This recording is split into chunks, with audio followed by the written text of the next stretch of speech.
Hi ಎಲ್ಲ ಮತ್ತೆ ಏನಪ್ಪ ವಿಶೇಷ ಅಂದ್ರೆ ಇವತ್ತು ನೋಡ್ರಿ ಮತ್ತೆಲ್ಲ ಗಿಚ್ಚಾಗಿ ರೆಡಿಯಾಗಿ ಹೊಂಟವ ಹೆಂಗಪ್ಪ ಅಂದ್ರೆ ನೀವು ನೋಡತ್ತಿರ್ಬೇಕು ಯಾವ ಥರ ನವಿಲು ಹೆಚ್ಚು ಅಂತ. ಇವತ್ತು ಎಲ್ಲ ದೇಶದ ಅತ್ಯಂತದ ಒಂದು ವಿಶೇಷವಾದ ದಿನ ಅನ್ಬೋದು ಮತ್ತು ಅಲ್ಲಿದ ಹಬ್ಬ ಅದು. ಇದು ಏನಪ್ಪ ಅಂದ್ರೆ ಹಬ್ಬ ಸರ್ಗವಡಿ ಹಬ್ಬ. ಹಬ್ಬಕ್ಕೆ ನಮ್ಮ ಅಣ್ಣನ ಮಗಳು ನಾವು ಬಂದೀವಿ. ಮನೆಯವರು ಸ್ವಲ್ಪ ಏನೋ ಕೆಲಸ ಇತ್ತು, ಹಂಗಾಗಿ ಅವರು ಮನೆಗೆ ಬರಲಿಲ್ಲ. ಹಂಗಾಗಿ ತಿಂಗಳು ಇಟ್ಕೊಂಡು ನಾವೇ ಬಂದು ಇಳಿದು ಚಾಲು ಮಾಡಿದ್ವಿ. ನಾವು ಸರ್ಗ ಹೊಡಿಬೇಕಂತೇಳಿ ಎಲ್ಲ ಬುತ್ತಿ ಉಚ್ಚಕತ್ತಳು ನಮ್ಮ ಮಗಳು. ಬುತ್ತಿ ಉಚ್ಚತ್ನಾಗ ಎಲ್ಲ ಶಿಸ್ತು ಕಟ್ಟಣೆ ಎಲ್ಲ ಥರ ಪಲ್ಯ ಮತ್ತು ಅಲ್ಲಿದೆ ಎಲ್ಲ ಥರ ಏನು ಸ್ಪೆಷಲ್ ಎಲ್ಲ ಜೋಳದ ಅಂದ್ರೇನು ಸಜ್ಜಿ ಜೋಳದು ಅದು ಕಡಬ ಅಂತಾರೆ.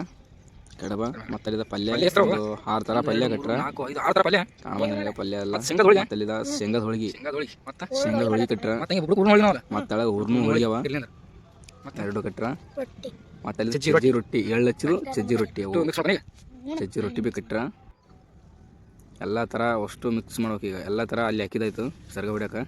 ಎಲ್ಲ ಮಿಕ್ಸ್ ಮಾಡಿ ಸರ್ಗ ಹೊಡಿಬೇಕದು.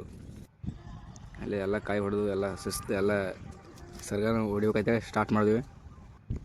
ಎಲ್ಲ ಹೊಡ್ಕೊಂಬಂದು ಅಲ್ಲಿ ನಮ್ಮ ಮಗಳು ಊಟ ಮಾಡೋಕೆ ಹಚ್ಚಿದೆ. ದೇವ್ರಿಗೆ ಬಿಡ್ಕೊಂಡು ಊಟ ಮಾಡಿದ್ವು. ಓಕೆ ಟಾಟಾ ಬಾಯ್.